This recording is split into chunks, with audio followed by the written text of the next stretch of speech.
Hi again. We're reading from Murder in the Kollel, Chapter 18. Hope everybody's healthy. Chapter 18, Jihad.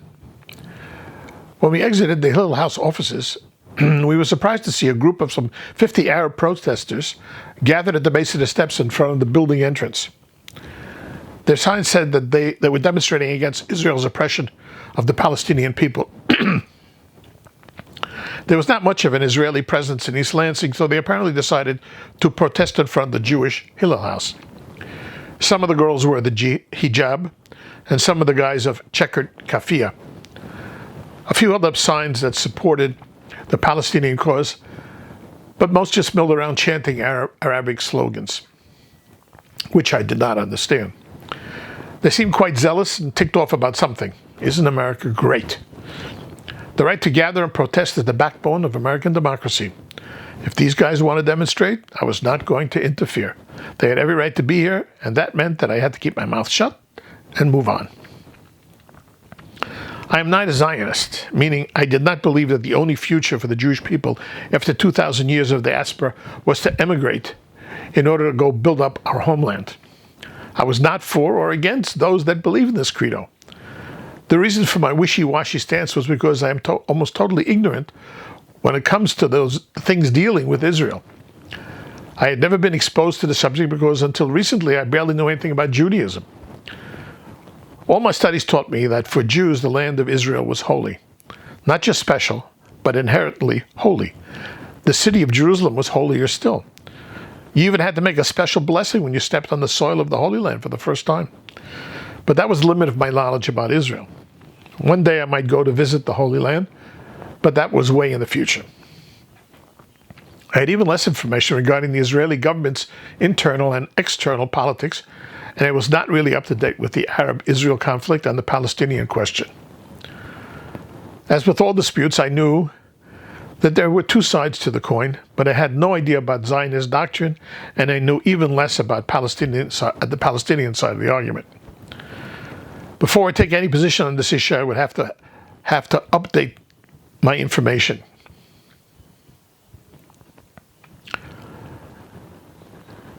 Until I was better informed, I would just keep my mouth shut on the whole topic.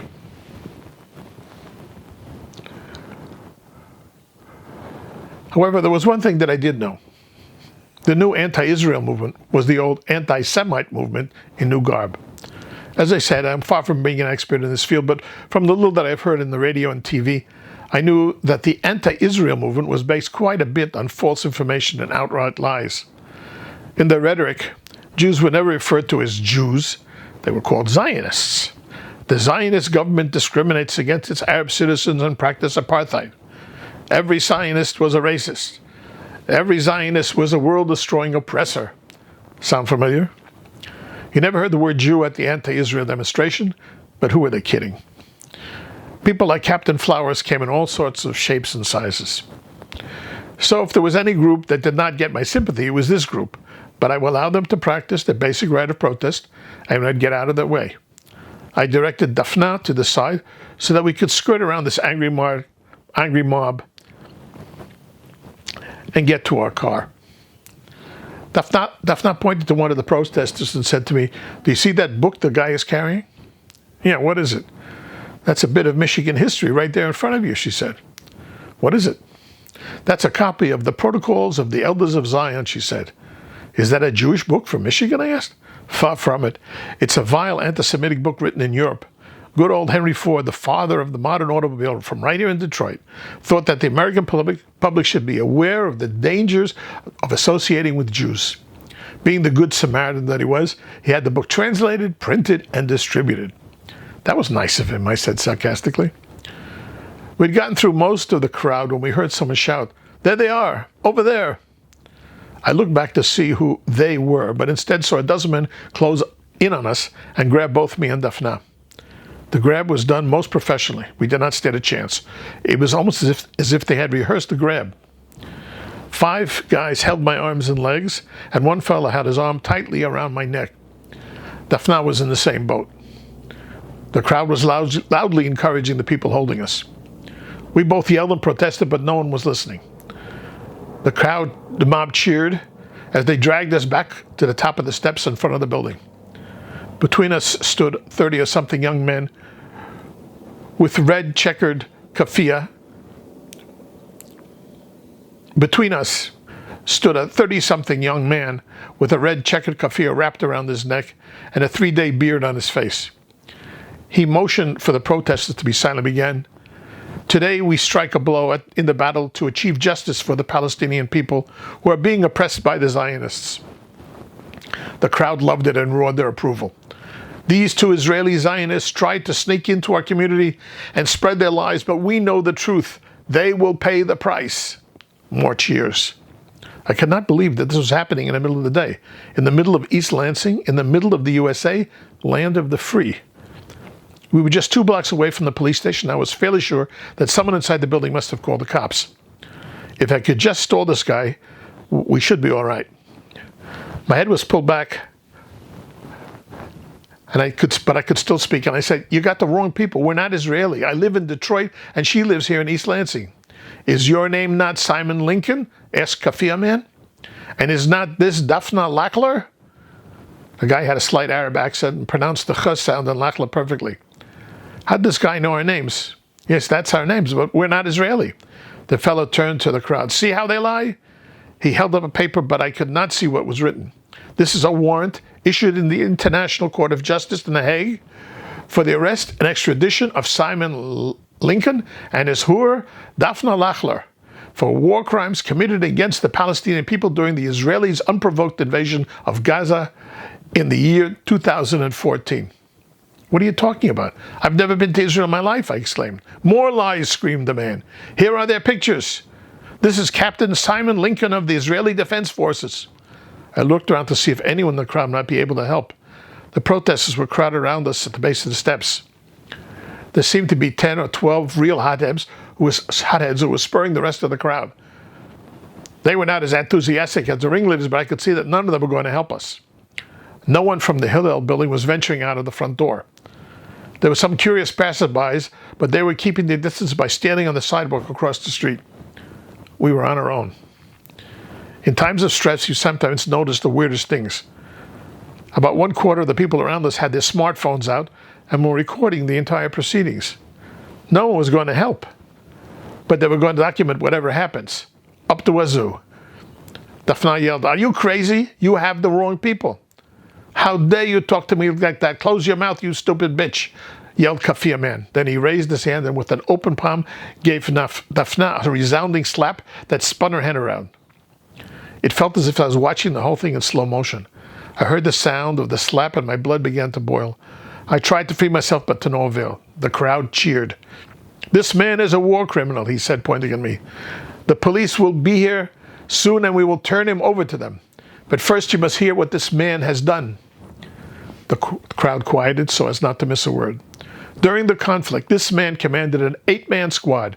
They entered the town of Bet Lahia in Gaza Strip, and without provocation, they broke into the UNRWA school, the United Nations school, and these heroes captured an entire class of 17 high school girls.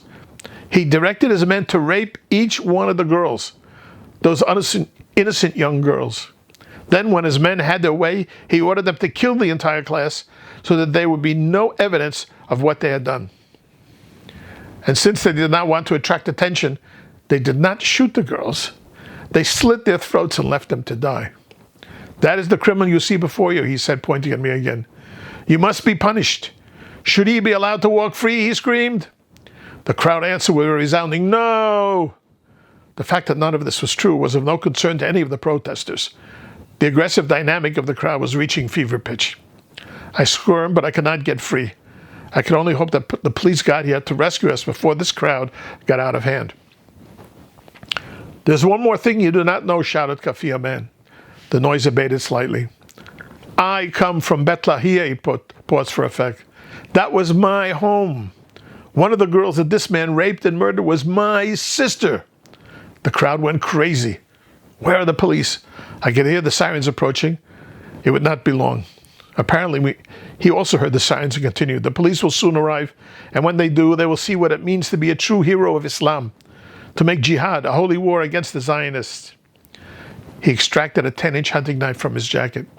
"I will take the life of this man's woman, just like he took my sister's life." With his left hand, he grabbed Dafna's hair and pulled. A wig came off in his hand, and that made him angry. He threw down the shaitel and took a hold of her real hair, pulling her head back to expose her throat to the knife in his right hand. The crowd gasped and became silent. He stood poised and just looked around. My heart skipped a beat. I thought Dafna was a goner. I tried to reason with her. "Why are you doing this? Put down the knife. If the police see you holding that knife like that, the police will have no choice but to shoot you." "I know," he said with resolve. "I will show the world what it means to be a sacred martyr, a shaheed, one who receives 72 virgins as his reward in heaven." So that was what he planned. He wants to wait for the cops to arrive and then slit Dafna's throat, knowing the cops will shoot him dead. Death by police. He gets to become a martyr, and it makes the police look bad. I heard the sirens at the end of the street. The cops were probably strategically deploying the men before they closed in. That included snipers. "Be silent," screamed Kafia man. "Remember this day so you can tell your grandchildren about them. Tell them how we fought for Islam," he ranted. The crowd went silent. I had less than 30 seconds to do something, and I did not know what to do. I could see that there were two more fellows behind me ready with hunting knives. Perhaps they were backup men if the Kafia man did not succeed. Time was running out. I stopped struggling. The men holding my arms relaxed slightly. The crowd waited in silent expectation. Then I took a deep breath and screamed at the top of my lungs, the only thing I knew that would get their attention. "Allah Akbar!" Yelling out the most basic of Islamic chants was not in contradiction to anything I'd heard in the yeshiva. It meant God is great. Since I also believed in that, and since we were talking about the same God, I had no problem surprising the aggressive rabble with that phrase. It certainly had the desired effect. Everyone looked around to see who had broken the silence with that most holy of prayers, and that included the two goons holding my arms. As soon as I sensed that they were distracted, I shot my right hand forward with all my strength. This broke the grip of the guy on my right and positioned my arm perfectly to bring my right elbow back rapidly into his nose. I heard the bones break as they pushed up towards his brain. The guy went down. Without hesitating, I twisted my body to the left, bringing my right fist around my body and a roundhouse to the chin of the guy on my left. His head snapped back and his eyes turned up. Normally, I try not to hit someone with my knuckles, but I had no choice. My hand hurt, but I had two down. I continued the motion of my body around to my left so that I was now facing the fellow with my arm around my neck. I pushed his body away from mine and rapidly brought my right knee up into his groin. It was not as good a hit as what Dafna had inflicted on the guy in the alley, but it was adequate because I had 100 pounds more inertia. The goon's testicles took a trip on the extra speedy up elevator directly into his skull. He released his grip and I headbutted him with all my strength. That was number 3. About 4 seconds had gone by since I invoked the name of God, and the whole hell was breaking loose. Both guys with knives were heading my way, and Kafir man was screaming instructions to someone behind me. The first fellow with the blade was obviously not an experienced knife fighter. Instead of approaching slowly and using one of the 2 standard knife fighting techniques, those being slashing and stabbing, he lunged at me as if he was using a 3-foot sword. That was a big mistake. I should feel bad for any guy who made such an amateurish move, but when I realized that he had intended to make me into a shish kebab, all my sympathy vanished. I easily sidestepped the lunge and grabbed his outstretched arm with both hands. Then I brought his arm rapidly down on my knee that I was bringing up. You could hear the bones break from a yard away. Number 4 was out of commission. I now had a knife. Knife man number 2 was not too much better than this friend, and when he advanced with his knife, I grabbed his arm and pulled. He had moving forward, and by pulling his hand, I was able to accelerate his forward motion and spin him about. Once his back was to me, I reached down and sliced my knife across the back of his knee. This cut the hamstring tendons, and he went down unable to stand on that leg. He still had his knife, but he was not going anywhere. Many people in the crowd came to the logical conclusion that it was not a good idea to be in the vicinity of the brouhaha, and they were taking the opportunity to skedaddle.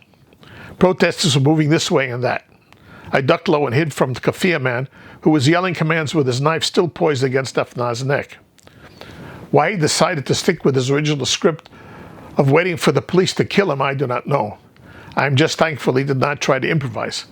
I ducked behind a fellow with a large sign and pushed him towards Kafir man. It would only take a slight motion of his hand to slice through Daphna's neck. If I was a split second too slow, it could mean disaster.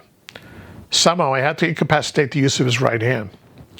As soon as I was parallel with Kafir Man, I pushed my human shield out of the way, and with all my strength I stabbed my knife into his forearm. The blade hit bone and then continued right on through to the other side. He screamed in pain, but most importantly, he could not move any of the muscles in his right hand. His hand became lax and his knife clattered to the floor. I pulled Daphna away from his grasp and karate punched him with a straight right to the face. I was angry, and my execution was perfect. My sensei would have been proud. My ki, my body energy, was focused about 2 feet behind his head. I'm not sure if I had kept the force to below lethal level, but I really would not be overly bothered if it was a bit too strong and that his brain had exploded in his skull.